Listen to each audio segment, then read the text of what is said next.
Scientists are now warning us of increasing cases of spontaneous death, including in healthy people, in what they call wet bulb conditions. So, in a second, I'll describe to you what wet bulb conditions are, but essentially, it's a mixture of high humidity with high heat, meaning that the sweat is unable to evaporate the way it normally would, meaning the body does not cool down the way that it would in, say, dry temperatures.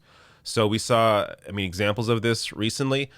A fourfold increase in sudden deaths reported during British Columbia's heat wave. So you may have seen the headlines. Hundreds died in that heat wave, at least.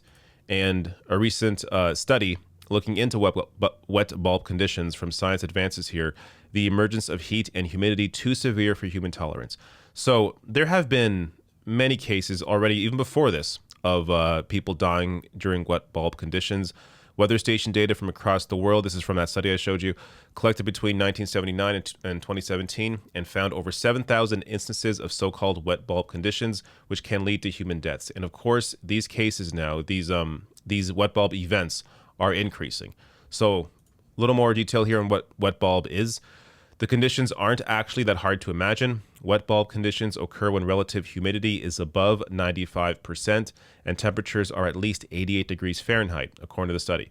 The human body, Horton's study found, is essentially unable to withstand wet bulb conditions at all once temperatures hit 95 degrees Fahrenheit. Under these conditions, it's possible for otherwise healthy people to die. Quote, even if they're in perfect health, even if they are sitting in the shade, and even if they are wearing clothes that make it easy in principle to sweat, even if they have an endless supply of water, Horton said, if there's enough moisture in the air, it's thermodynamically impossible to prevent the body from overheating.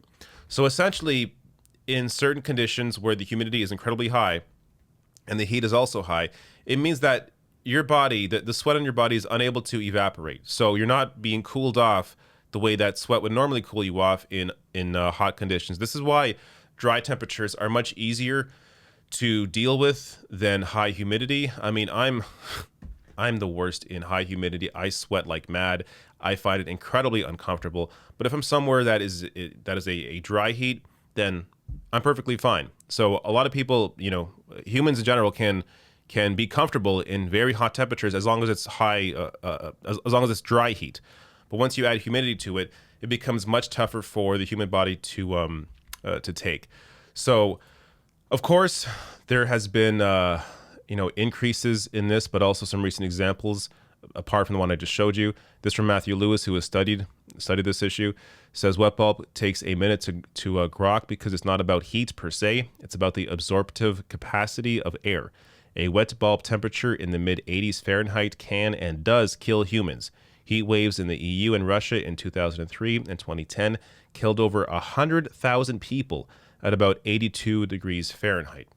So this is something that is really not all that hard to imagine. You have here conditions, 82 Fahrenheit is nothing crazy, but with incredibly high humidity and that heat, this is where we get into a territory that is very dangerous, even if you are healthy. Sweating is a necessary function for coping with hot days. Once on the surface of the skin, sweat droplets can get hot enough that they turn into a gas and dissolve, eliminating heat and keeping the body's internal temperature down. The problem is the atmosphere's ability to take up moisture is finite.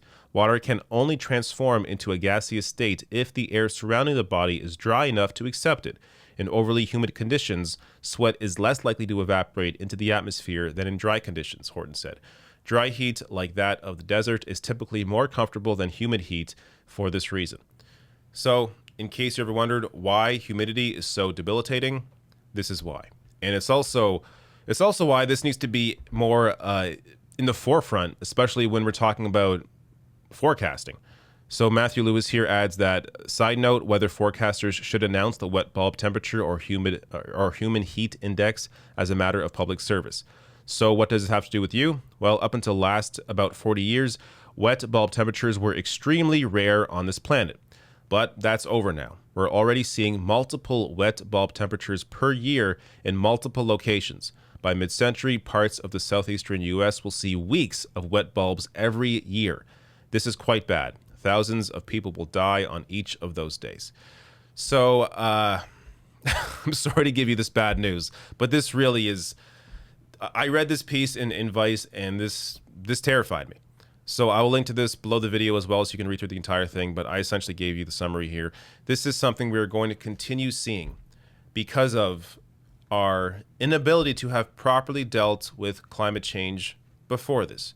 There should have been a massive undertaking decades ago to ensure that we are going to prevent a situation like this. But now we're going to begin seeing more people having to migrate due to heat. We're, of course, going to see increased deaths and spontaneous deaths due to wet bulb conditions. And these are just two examples of the climate crisis impact on all of us. So, I wish I had better news, but I think this helps to inform people why there is absolutely no limit to the amount of money and resources that should be spent on dealing with the climate crisis.